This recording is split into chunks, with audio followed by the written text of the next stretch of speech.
dentre as diversas coisas que ele escreveu, tem um negócio chamado Carta à Igreja de Sardes, que é essa que nós vamos ver, que descreve perfeitamente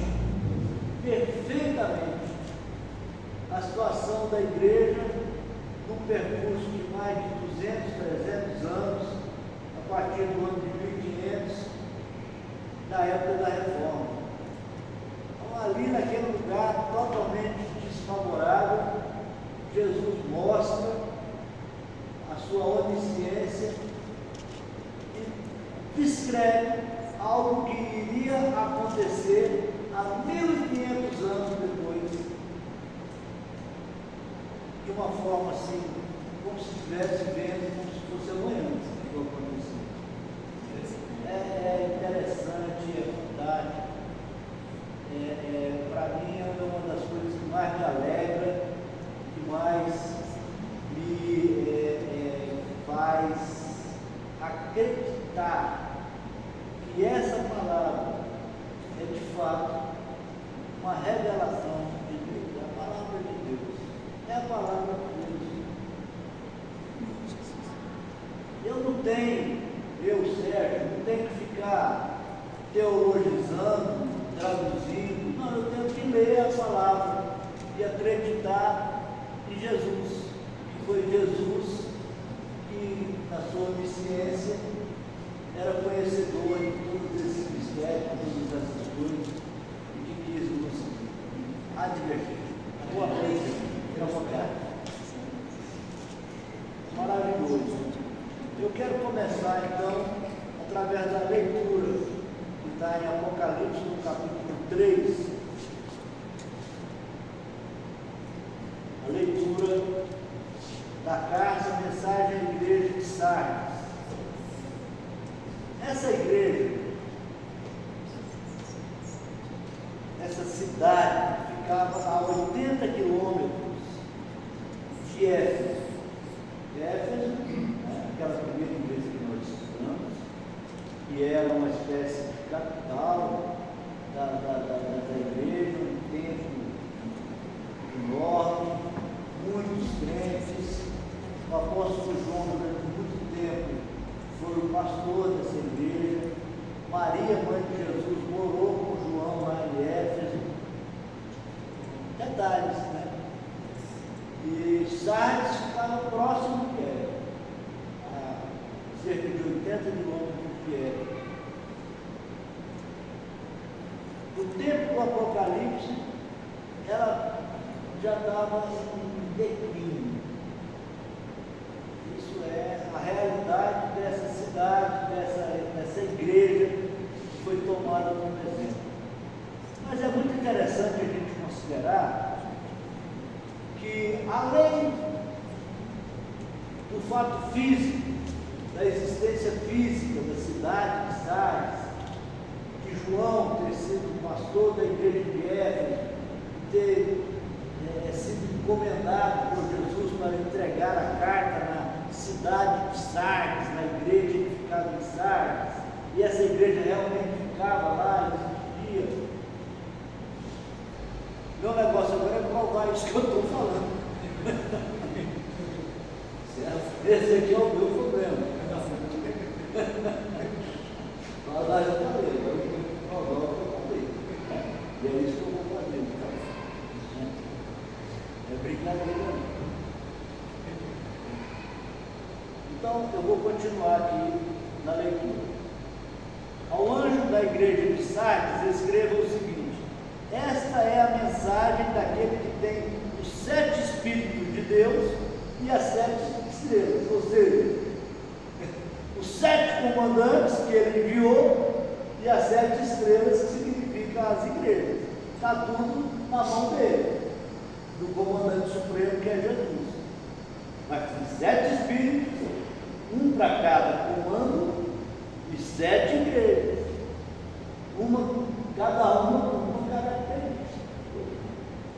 Senão era tudo uma igreja, e a minha igreja, né? Mas não é, são 7 estrelas, 7 igrejas, cada uma com uma igreja. Senão era só uma, mas não é uma, são 7, entendeu? uma com um mensageiro, um anjo, uma proteção. Cada uma com uma característica.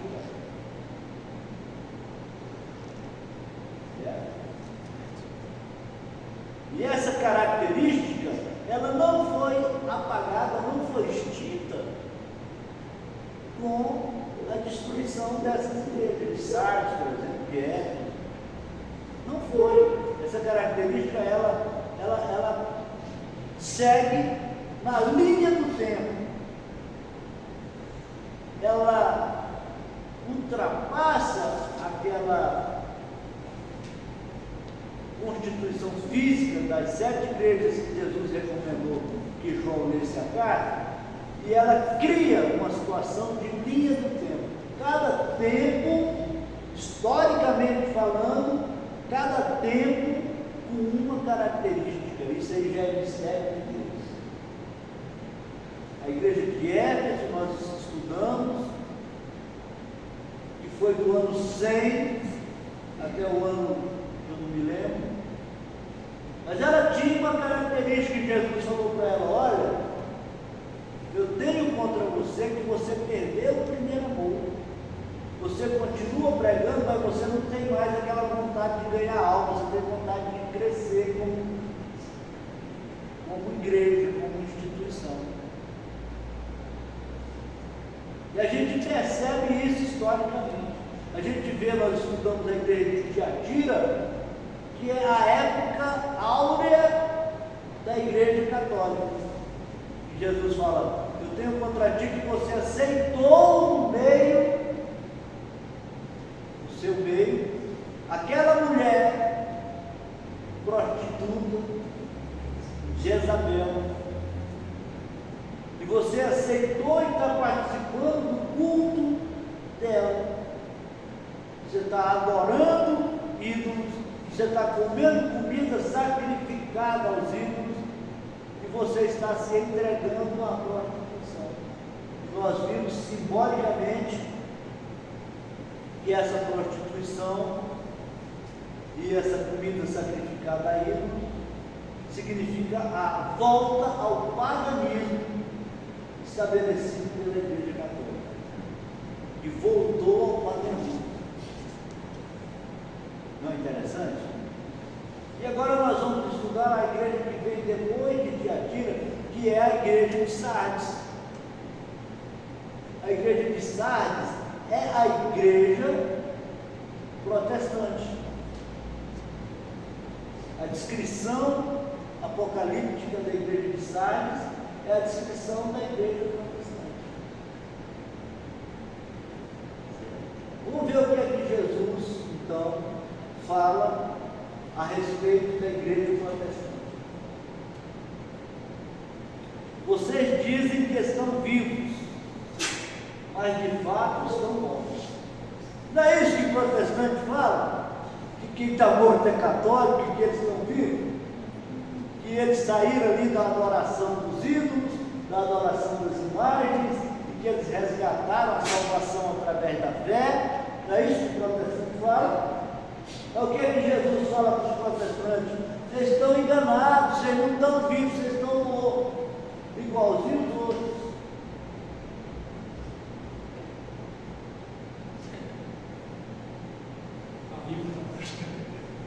Jesus fala isso, eu vou te mostrar. Acordem e fortaleçam aquilo que ainda está vivo, antes que morra completamente. Acorda, o que vocês estão fazendo não é de acordo com a vontade de Deus, é de acordo com a vontade do Lutero. Não é trazendo as pessoas para Jesus, é questionando razões humanas. Vocês não estão trazendo a pessoa para uma submissão a Jesus, de volta à igreja primitiva, ao sentimento da igreja primitiva, mas vocês estão brigando, apontando erros uns dos outros e disputando almas, de acordo com a sabedoria de vocês.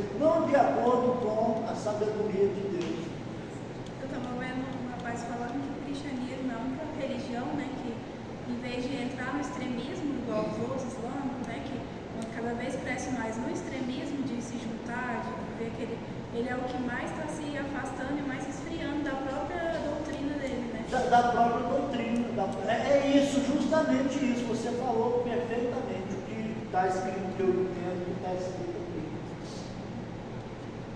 Você não. Vamos continuar, deixar Jesus falar.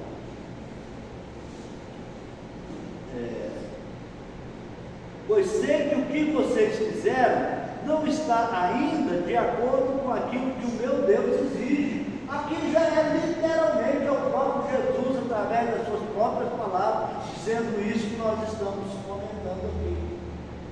Jesus falou: escreve aí, João, que o que eles estão fazendo lá no futuro, em 1500, 1600, 1700, não está de acordo com o que Deus exige.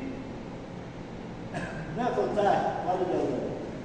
Não está de acordo, está de acordo com a crítica humana, mas para chegar na colocação ou na posição que Deus exige, está muito longe.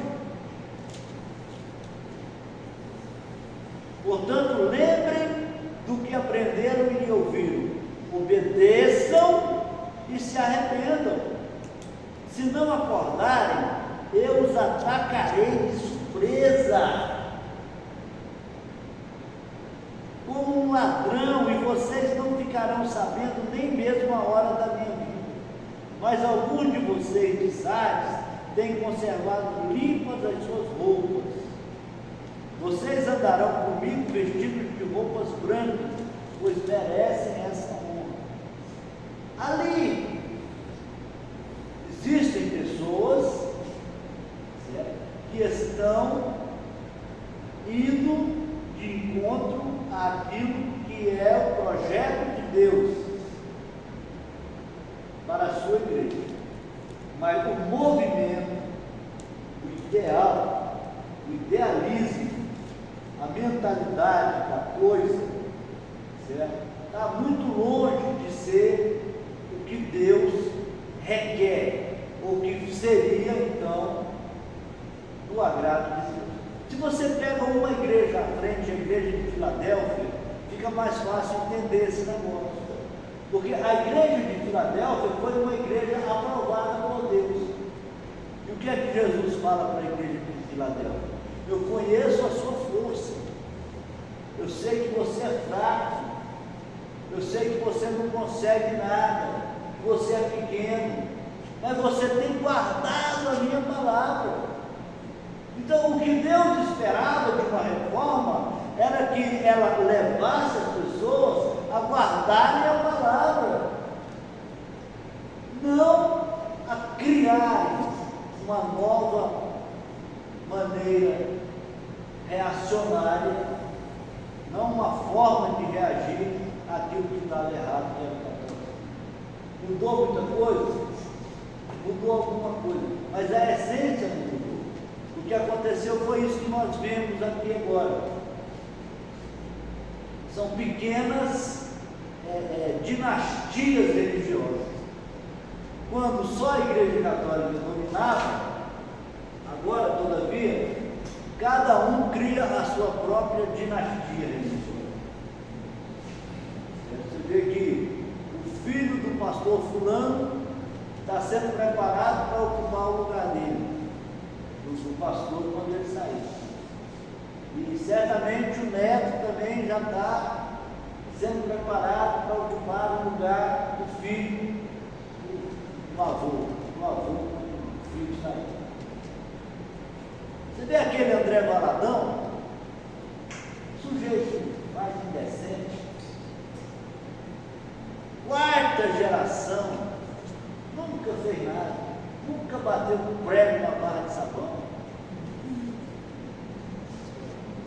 Se Jesus chegar na igreja daquele homem, ele manda embora, porque Jesus vai falar: olha, é mais fácil entrar um camelo no buraco com agulha do que um rico entrar no reino dos céus.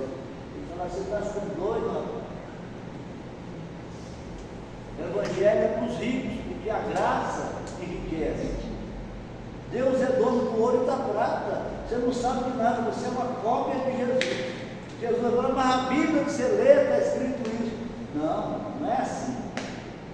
Não é essa a interpretação. Entendeu?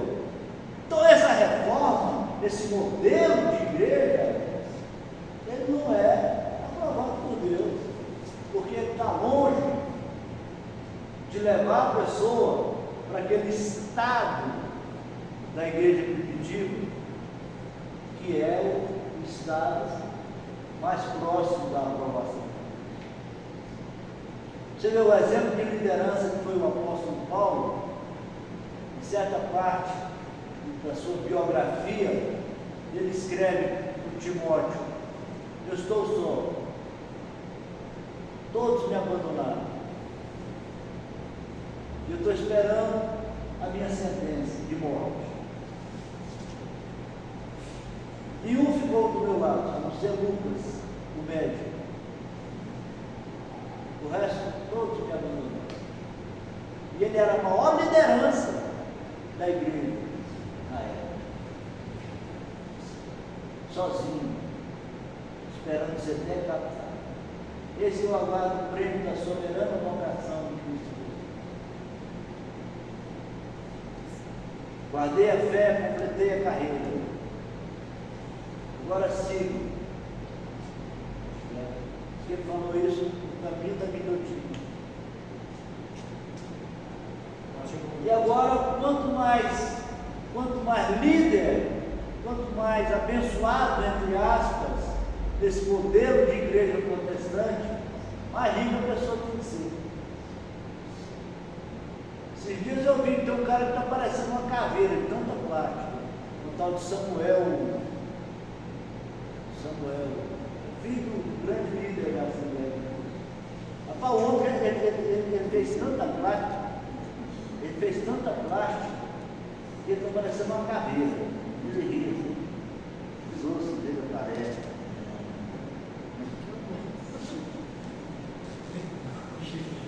Um bicho esquisito. E ele vive justificando a riqueza dele. Ele fala, não fique com inveja de mim, nem com raiva. Deus tem para todo mundo, isso aqui é o que ele deu para mim. Ele é um cabelinho.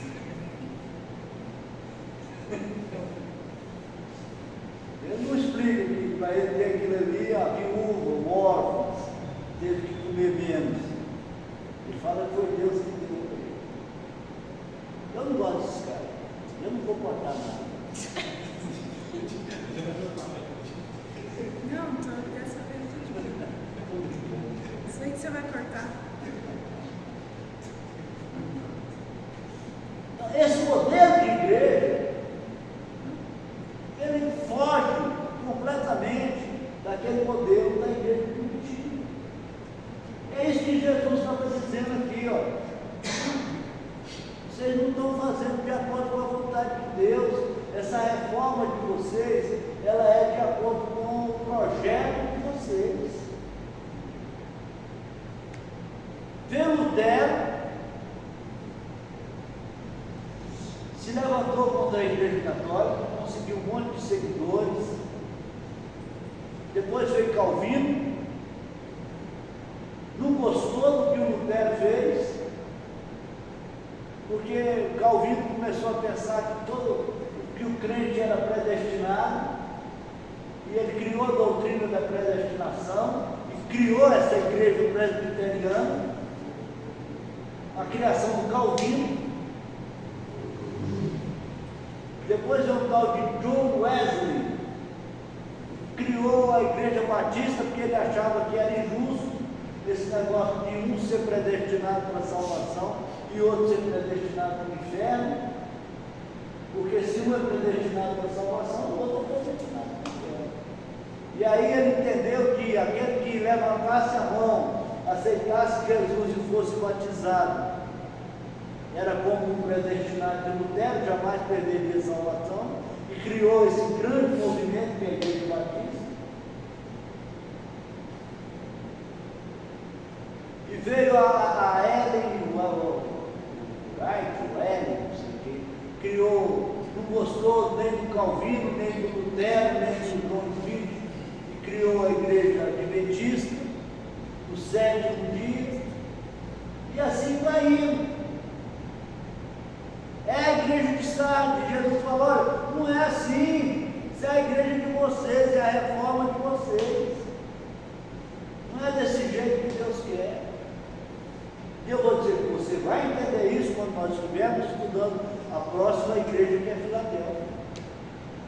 Porque a igreja de Filadélfia é a igreja da aprovação de Deus. Agora, a igreja de Sardes, que representa na linha do tempo a igreja reformada, certo? Ela não é a igreja do sonho de Deus, projeto de Deus. Não é. A igreja do projeto de Deus é essa aqui, ó. Eu vou ler para não ficar, vocês não ficar me olhando com essa cara, assim, eu estou falando mal da igreja. Vou assustar, vou ler, vou parar, vou ler. Bateu o segundo desejo, vou ler a igreja ideal de Deus. A igreja de Deus fala: essa é a minha igreja. E vou ler literalmente o que Jesus fala. Joninha, você traz um pouquinho de água para mim, meu filho? 2 copos gelados. A igreja ideal de Jesus é essa aqui. Ao anjo da igreja de Filadélfia, escreve o seguinte: esta é a mensagem daquele que é santo e verdadeiro. Ele tem a chave que pertencia ao rei Davi. Quando ele abre, ninguém fecha, e quando ele fecha, ninguém abre. Jesus falou: ó, eu estou no comando. Esse negócio de igreja, eu que mando. Se eu ligar, está ligado. Se eu desligar, está desligado. Se eu falar que é assim, é assim. Se eu falar que é assado, é assado. Entendeu?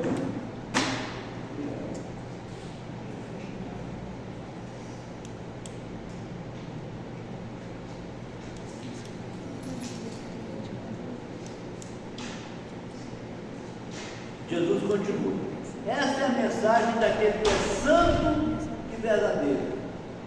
Ele já coloca santidade e verdade. Santidade e verdade. Certamente 2 coisas que não existiam na igreja de Sardes: santidade e verdade. O que é certo para o homem não quer dizer que seja santo. O que é correto para o homem, o que é melhor para o homem, não quer dizer que seja a verdade de Deus.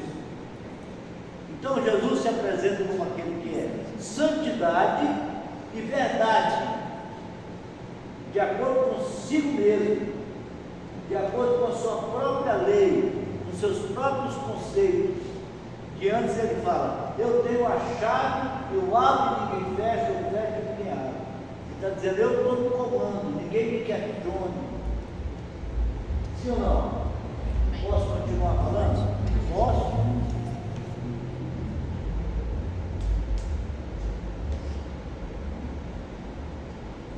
Eu sei o que vocês estão fazendo para a igreja de Filadélfia. Sei que tem pouca força, que é o contrário da igreja de Sardes. A igreja de Sardes é muito forte. Você pega uma instituição presbiteriana dessa aí, isso é mundial. 70% dos protestantes são calvinistas. Os seminários deles estão espalhados no mundo inteiro. Os missionários deles estão pregando no mundo inteiro. É uma instituição fortíssima, riquíssima. Os teólogos deles, os líderes deles têm salário alto. Cada congregação, os missionários deles não passam fome, comem bem, em qualquer lugar que eles estiverem, porque é uma instituição poderosa, diferente dessa Filadélfia. Essa Filadélfia, Jesus está dizendo para ela aqui, ó: eu sei o que vocês estão fazendo, sei que tem pouca força. Chequinazinha. Shekinah é o modelo da Filadélfia. A Filadélfia seria um movimento pentecostal, tipo a Assembleia de Deus? Não a Assembleia de Deus. Shekinah. Não, mas nesse tempo, na linha do tempo, né? Tipo, veio a reforma, aí tipo. Não. Foi um pequeno avivamento que aconteceu na época desses pregadores assim, O Azusa, né? independentes, na época desses pregadores que levaram, que criaram uma revolução espiritual. Foi por pouquíssimo tempo na igreja de Filadélfia. Mas o espírito de Filadélfia é esse espírito nosso aqui, ó. Fraco, pouca força. Vamos lá. Vocês têm seguido os meus ensinamentos e têm sido fiéis a mim. Aqui está o segredo. Se eles tivessem feito a reforma por esse lado, seguindo os ensinamentos de Jesus e sendo fiéis a Ele, tinha sido aprovado por Deus. Agora, seguir os ensinamentos de Jesus é muito complicado. É a famosa porta estreita. É a mulher que não vai na danceteria, que fica esperando Deus mandar um marido. Solteira, uma mulher bonita, danada. Sabe como é que é? Que fica só dando o que falar para os parentes. Virou igrejeira, virou carola. Esperando em Jesus. Porta estreita. É mulher que casa e aguenta o casamento quietinha, calada, indo para a igreja sem reclamar de ninguém, sem protestar, criando filhos.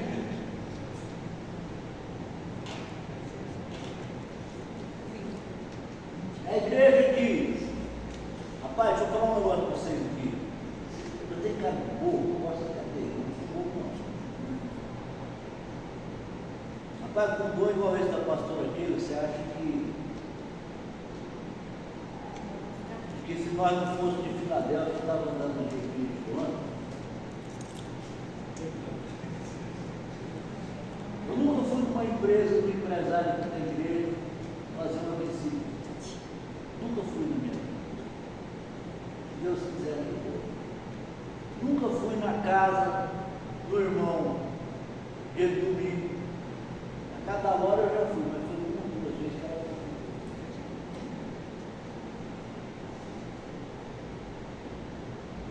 Porque nós não estamos usando a igreja para obter favorecimento financeiro e nem influência política. Chega político aqui, fica tudo no lado de mim.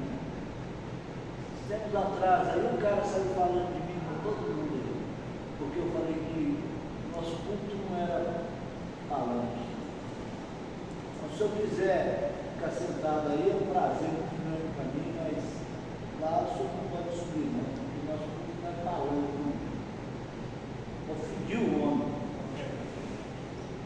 Eu podia ter batido palma para ele aqui, e às vezes ir do lado depois, falei, só tem um lote para arrumar para ele.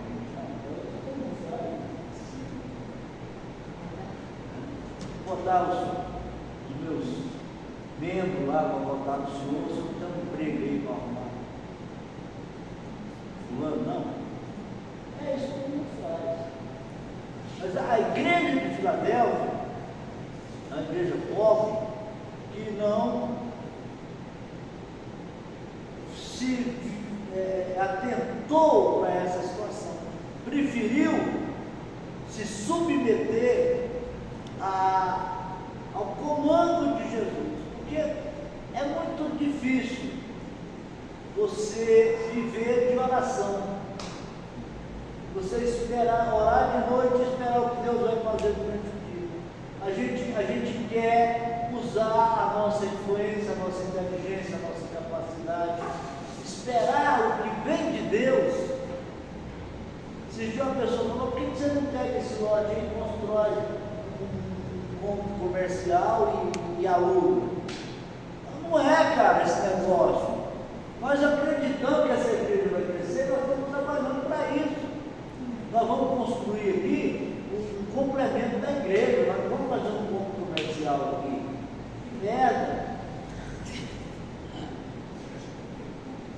Nós estamos esperando em Deus. É duro, é difícil, é. A gente vai orar, e o dia que Deus ajudar, ajudou.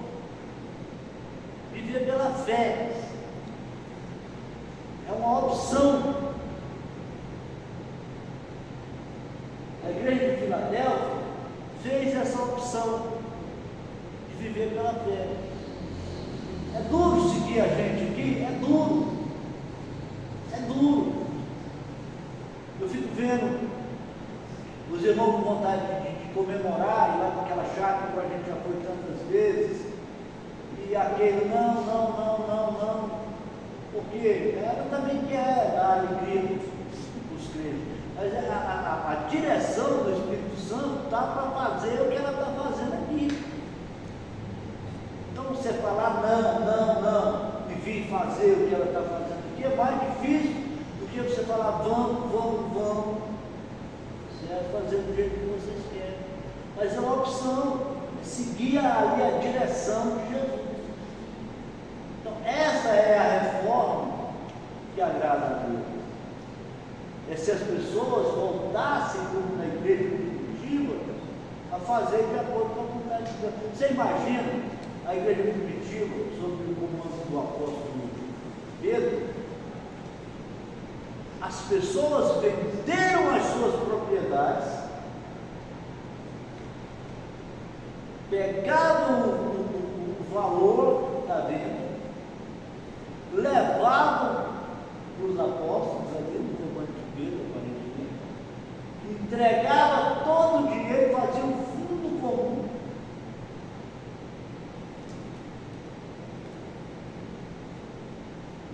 E vivia todo mundo ali naquele comunismo.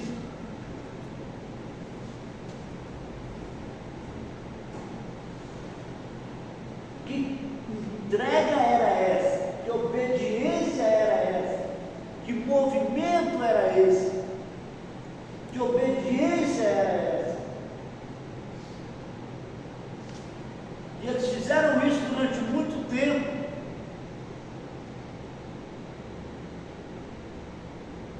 Deus sabia o que ele estava fazendo, porque no ano 70, depois de Cristo, isso foi justamente por esse tempo, o general Tito invadiu Israel, Jerusalém, destruiu o templo, confiscou as propriedades, matou todo mundo. E a igreja era forte. As pessoas da igreja, elas tiveram condição de evadir, de não perder as propriedades, de alguma forma eles desfrutaram daquilo que tinham, porque Roma invadiu e confiscou tudo, destruiu Jerusalém, foi onde houve a diáspora, os judeus foram dispersos pelo mundo. E aqueles que obedeceram, eles tiveram a aprovação de Deus, mas aqueles que, como Ananias e Safira, rejeitaram aquela direção do Espírito Santo, acabam que não tiveram a direção de Deus e o livramento de Deus. Então, a igreja de Filadélfia, ela foi aprovada, por quê? Porque ela fazia as coisas do jeito de Deus. É isso que está escrito aqui pelo menos. Vocês têm seguido os meus ensinamentos e têm sido fiéis a mim. Essa era a reforma que Deus queria. Essa era a reforma que Deus queria. Não era a reforma que ia se rebelar contra o Papa e ia criar outra liderança ali em função de Lutero, em função de Calvino, em função da Inglaterra, que traduziu aquela Bíblia, como é que chama aquela Bíblia inglesa? King James. Aquilo ali foi um rei que também fez uma reforma, mandou fazer uma tradução da Bíblia e criou ali um papado dele. Fala, agora nós não seguimos mais Roma, agora nós temos a nossa própria Roma. Aquilo ali não era a vontade de Deus. Deus queria que as pessoas fossem fiéis a Ele novamente, não ao King James, não ao Rei James. Está entendendo? Está entendendo? Dá para aceitar o que eu estou falando agora? Dá? Aí Jesus fala assim: eu abri diante de vocês uma porta que ninguém pode fechar. Para a igreja de Filadélfia. A igreja aprovada. Eu abri diante de vocês uma porta que ninguém pode fechar. Que porta que é essa? Muita gente acha que é a porta de emprego, que é a porta disso, que é a porta daquilo, mas não é. É a porta da palavra. É a porta da palavra. Aquele que quer obedecer a palavra de Deus, aquele que quer conhecer a verdade, aquele que quer avançar na fidelidade a Deus, nada detém, nem a morte. Ele pode morrer, certo? E aí sim ele vai conhecer a verdade completa. Uma porta que ninguém pode fechar. É a porta da verdade, a porta da palavra, a porta da obediência. Entendeu? Entendeu? Por que a igreja de Filadélfia foi aprovada? E a igreja de Sardes não foi? Porque a igreja de Sardes fez uma reforma a seu próprio modo. Ao invés de ir atrás da vontade de Deus e proclamar um jejum santo, um pano de saco, igual os ninivitas fizeram, confessar os seus pecados e se humilhar na presença de Deus, a reforma de Sardes foi atacar o papado, foi questionar o coelho e criar novas situações de acordo com a vontade humana, com a necessidade humana, ou com a compreensão humana. Não tinha nada de Deus naquele negócio. A intenção não era voltar para Deus, era questionar a estrutura católica. É difícil de entender, é difícil de aceitar. É muito difícil. Só quem tem muita vontade de vencer o inferno consegue aceitar um negócio desse. Quem está atrás de bênção não consegue. Só quem está querendo vencer o inferno, só quem está querendo mais de Jesus, só quem está querendo conhecer a verdade mesmo, sentir na veia o poder de Deus. Quem está querendo conversa, não aceita isso. Quem está querendo explicação, quem está querendo coisa desse mundo, não aceita isso. Quem está querendo Jesus, quem está querendo salvação, quem está querendo vencer o diabo, quem está querendo vencer o inferno, quem está querendo os fundamentos do cristianismo, senão não aceita isso.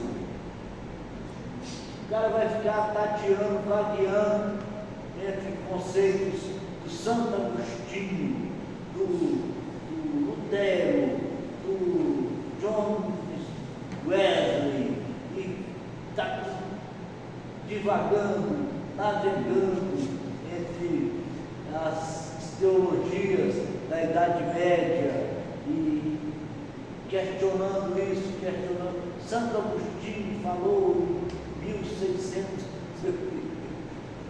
Que isso disso? Agora eu quero ver. Ele disse: você ouviu o que o Senhor tem para mim? Vou esperar. Eu vou esperar o que o Senhor tem para mim. O cara pode falar: porque eu sou próspero, eu sou isso, eu sou aquilo. Na Filadélfia também tem prosperidade, mas não é o que as pessoas buscam. As pessoas buscam a resposta. Orar e sentir a presença de Deus. Filadélfia é assim. Agora, quer ver o versículo 10? Vocês têm obedecido a minha ordem para aguentar o sofrimento com paciência. Oh, a igreja reformada, ela não quer sofrer. Vai falar para o André Valadão que tem que sofrer. Fala para o André Valadão. É André Valadão. Não, Jesus já sofreu por mim na cruz do Calvário. Eles falam desse jeito ou não falam? Olha, videira. Olha a igreja de videira e fala, e escuta uma pregação lá para você ver. Videira. Jesus morreu para que nós tenhamos vida abundante. Todo o sofrimento meu, Ele pagou ali na cruz. Agora Ele me aceita do jeito que eu sou. E espera pela minha mudança, a hora que eu achar que devo. Essa não é a vontade de Deus. Esse não é o Evangelho de Jesus. Esse é o Evangelho da reforma. Porque esse espírito voluntário de Filadélfia, ele não acabou, ele está aqui nessa igreja, por exemplo. Uma igreja pequena, uma igreja fraca, uma igreja que não tem dinheiro, uma igreja que não tem recursos, mas uma igreja que está disposta a ser fiel a Jesus. Então, esse espírito aqui de Filadélfia, ele está em muitas igrejas. Quando você vai ver a situação da África, por exemplo, do cristianismo na África, certo? Os africanos, eles ficam em cima de montes, fazem reunião sem ter templo, entendeu como é que é? E nessas periferias aí tem essas igrejinhas pequenininhas, que o povo sai, vai atrás das irmãs, chega lá, só tem poder de Deus. Esse espírito de Filadélfia, ele não morreu. E Jesus fala que na época do grande tormento, da grande tribulação, Ele vai livrar. São as pessoas que serão arrebatadas. Esse é o espírito do arrebatamento. Esse é o espírito do arrebatamento. Jesus vai arrebatar as pessoas que estão nesse espírito. É a grande promessa que Ele tem para Esmirna, que Ele vai dar a vida eterna, que Ele vai dar da árvore da vida, do fruto da árvore da vida para aquele que for fiel até a morte, certo? E de Filadélfia, Ele promete o arrebatamento para aquele que é fiel até as últimas consequências.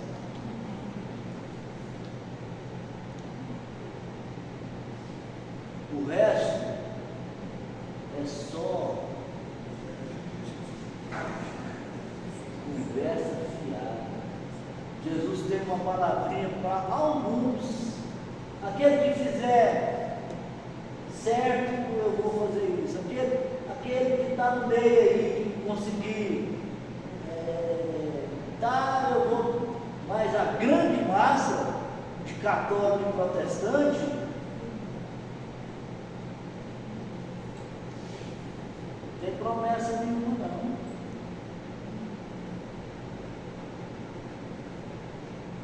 De acordo com isso aqui, ó, as cartas ao livro de Apocalipse,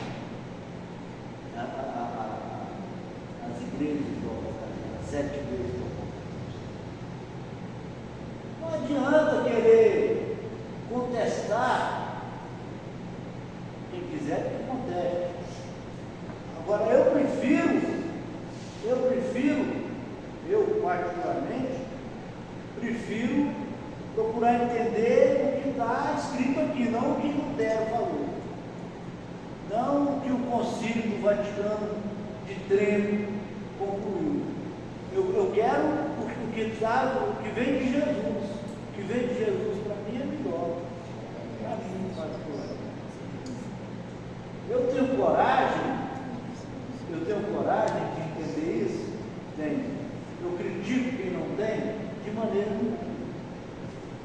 Porque eu, para ter coragem de aceitar isso, eu tive que conhecer o inferno, eu tive que ficar 10 anos sem resposta de Deus, eu tive que conhecer a sarjeta, eu tive que conhecer a humilhação, eu tive que conhecer a miséria, a fome, depois de velho, certo? Eu tive que conhecer para mim poder dizer, olha, eu não quero nada desse mundo, eu só quero Jesus. Então hoje eu tenho coragem de chegar e olhar e falar, não, eu acredito literalmente, ipsilite, nisso que Jesus Cristo revelou aqui na sua palavra.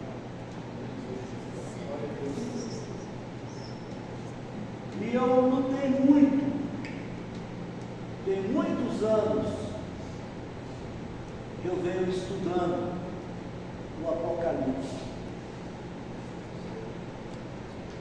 Então, meus irmãos, eu não quero que vocês fiquem constrangidos. E cada um tem o seu tempo. Cada um tem o seu momento. Mas eu estou passando para vocês